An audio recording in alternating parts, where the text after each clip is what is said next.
కానీ ఈ రాష్ట్రంలో ఉన్న మహిళలందరూ కూడా ఒక సబల ఏం చేస్తుందో దాని ఓటు రూపంలో చేసి చూపించారు. రానున్న ఓటింగ్ టైంలో మీరు దాన్ని చూస్తారు ప్రత్యక్షంగా.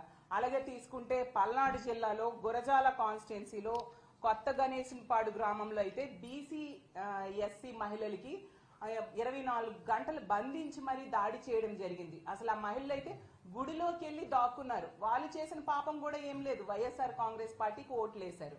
అంటే వైఎస్ఆర్ కాంగ్రెస్ పార్టీకి ఎవరు ఓట్లు వేస్తే వాళ్ళ మీద ఇలా దాడులు చేసేస్తారా? అసలు ఎంత దారుణం! మీరు ఇంతగా దిగజారిపోయి తెలుగుదేశం పార్టీ వాళ్ళు ఎందుకు ప్రవర్తిస్తూ ఉన్నారో అర్థం కాని పరిస్థితి రాష్ట్రంలో నెలకొని ఉంది. అలాగే తీసుకుంటే